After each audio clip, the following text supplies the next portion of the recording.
देश दुनिया की हर वड्डी खबर दे हुणे डाउनलोड करो number 1 news app Dainik Savera times.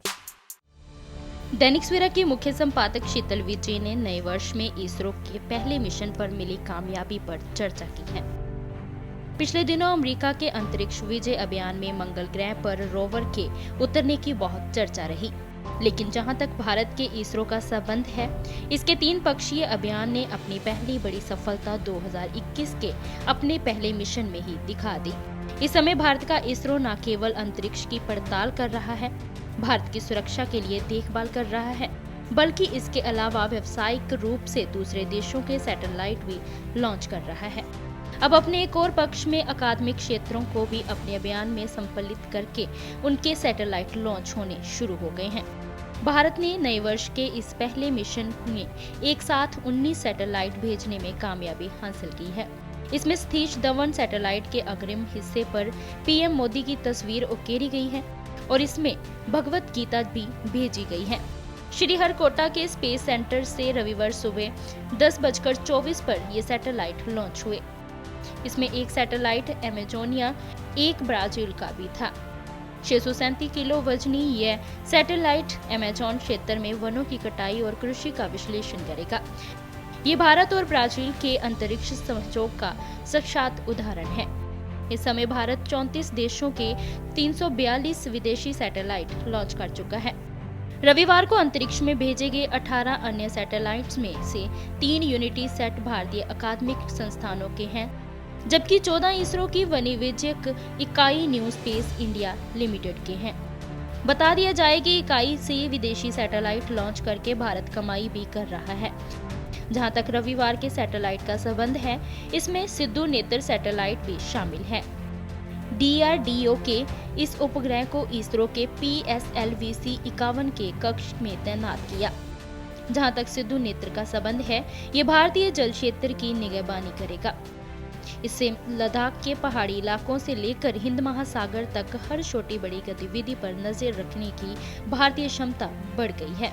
इसे भारत की सशक्त बनाने की ओर एक कदम कहा जा सकता है। इसरो ने बताया कि प्रक्षेपण के करीब 17 मिनट बाद सभी उपग्रह अपनी कक्षा में सफलतापूर्वक स्थापित हो गए। इस विशेष मिशन का महत्व बताते हुए इसरो प्रमुख के सिवन ने कहा कि इसरो ने उपग्रहों को बनाने में विश्वविद्यालय का मार्गदर्शन किया है। इसीलिए आने वाले दिनों में उद्योग और शैक्षणिक संस्थान अपने उपग्रह बनाने के लिए बल प्राप्त करेंगे और इस प्रकार जहां एक और देश में व्यावसायिक प्रगति करेगा, वहां दूसरी ओर ज्ञान और शिक्षा का प्रसार भी होगा। जहां तक सिद्धू नेत्र का संबंध है, ये रक्षा अनुसंधान और विकास संगठन के युवा वैज्ञानिकों ने प्रक्षेपित किया है।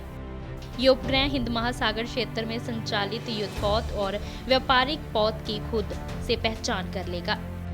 चीन से लगने वाले लद्दाख क्षेत्र से लेकर पाक के सीमावर्ती इलाकों पर इसके जरिए नजदीकी नजर रखी जा सकेगी।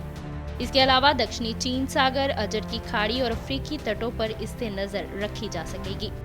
यहाँ ये बता दिया जाए कि भारत सरकार के देश विकास के अगले सपनों में नीली क्रांति लाना भी शामिल है।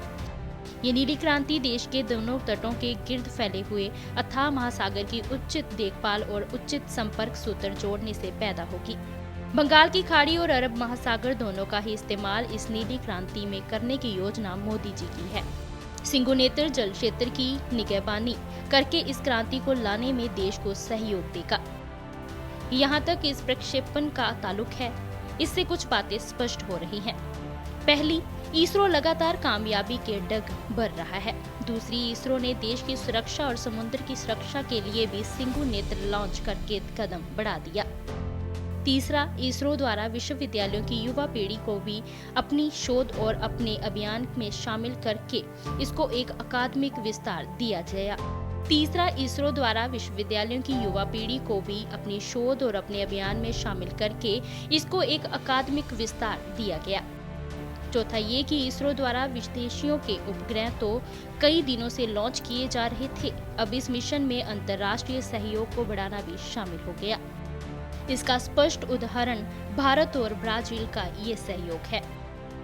शीतल विज।